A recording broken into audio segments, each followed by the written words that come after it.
Assalamualaikum warahmatullahi wabarakatuh. Apa kabar para sahabat tani porang di seluruh Nusantara? Kawan-kawan sekalian, pada kesempatan video kali ini saya akan sedikit berbicara mengenai tanaman porang di tahun 2022 ini. Banyak para petani porang, entah itu petani porang pemula atau calon petani porang, yang resah dan gelisah mengenai informasi harga tanaman porang saat ini. Tetapi saya pastikan untuk beberapa orang, untuk beberapa petani yang sudah senior, artinya sudah cukup lama, beliau benar-benar petani, maka menyikapi akan informasi harga saat ini, mereka banyak yang santai. Kenapa? Di tanaman porang itu ada namanya musim ya, musim tanam, kemudian musim perawatan, kemudian fase dorman, terus kemudian masa panen. Nah, kenapa saat ini banyak perusahaan atau pabrik porang atau pengepul porang yang belum menerima hasil panen dari para petani? Yang pertama adalah saat ini memang belum saatnya musim panen ya. Di bulan Maret ini memang sudah ada beberapa yang mulai dorman, tetapi itu belum banyak ya, baru mau mulai. Maka porang itu kalau belum dorman kadar airnya sangat tinggi. Ketika dirajang menjadi chip, ini ada yang mengatakan 8:1. Jadi misalkan umbi sebanyak 8 kilo ketika diiris jadi chip dan dikeringkan ini menjadi 1 kilo.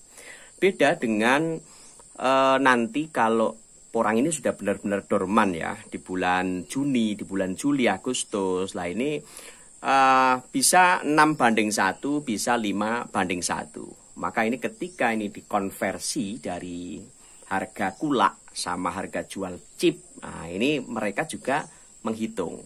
Makanya misalkan saat ini sudah ada yang laku pun harganya masih cukup murah. Nah, itu yang pertama. Terus kemudian yang kedua, karena ini di pemerintah Indonesia tahun ini sudah mulai ikut campur untuk mengenai regulasi ekspor tanaman porang ke terutama Cina, maka ini banyak dokumen yang perlu diperbaiki mengenai registrasi, perizinan, dan lain sebagainya. Nah, tentunya ini memang sedikit meresahkan untuk kita di kalangan para petani. Nah, sebenarnya kawan-kawan sekalian, MOU dengan pihak Cina, RI Cina ini, MOU-nya itu yang diwajibkan untuk registrasi itu di tingkat rumah produksi atau rumah kemas atau pabrikan. Untuk tingkat petani atau kebun sebenarnya tidak, dari pihak Cina ini tidak mewajibkan untuk diregistrasi. Akan tetapi ini ada kebijakan dari pihak pemerintah RI supaya masing-masing kebun milik petani ini diregistrasi sekalian.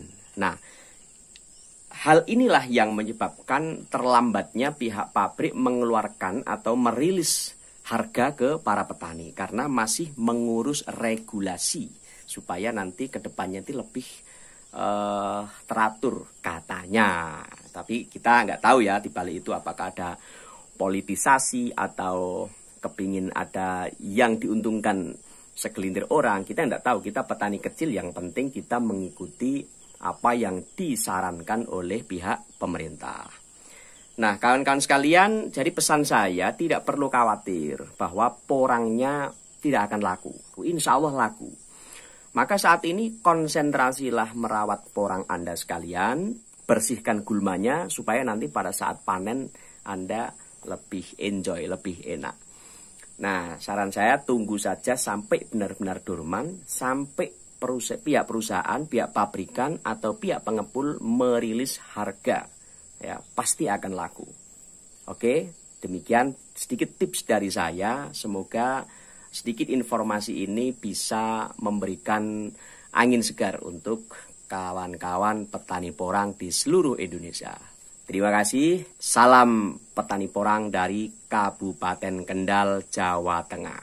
Semangat. Wassalamualaikum warahmatullahi wabarakatuh.